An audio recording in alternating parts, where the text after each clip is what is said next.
Hi everyone, welcome to today's video. In this tutorial, I'll show you how to use PowerPoint's merge shapes or Boolean operations to create custom shapes. By the end of this video, you'll also learn how to create new shapes using circles and rectangles. Let's get started. First, insert two or more shapes that you want to merge. For this example, I'll use circles to demonstrate. Once they're on the slide, arrange them so they overlap slightly.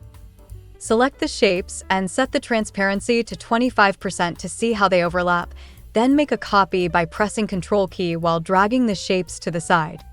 This is intended to show the changes before and after we apply the Merge Shapes operation.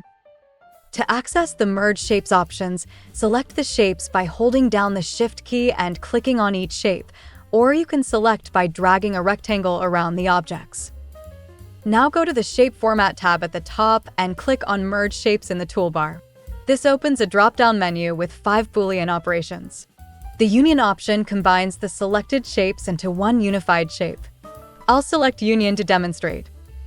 As you can see, the shapes merge into one, keeping all the space occupied by the original shapes. Next, let's look at Combine. This option removes the overlapping parts of the shapes. Select the shapes again, then click Combine. You can see the overlap is removed, and we're left with a hollow space where the shapes intersected. The Fragment operation breaks down the shapes into smaller pieces where they overlap. I'll choose Fragment now. Afterward, you can click and move each individual piece, including the intersection, which has now become a separate shape.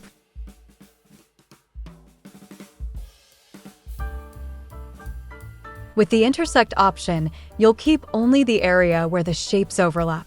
Select the shapes again, then click Intersect.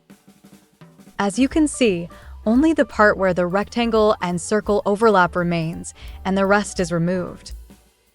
The Subtract operation removes one shape from another, starting with the first shape selected.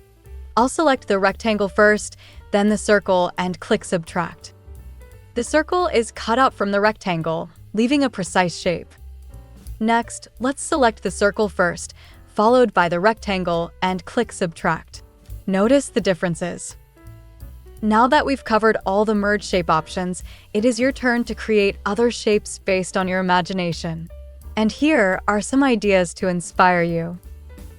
And that's how you use merge shapes and Boolean operations in PowerPoint to create custom designs. If you found this tutorial helpful, don't forget to like and subscribe for more tips on mastering PowerPoint.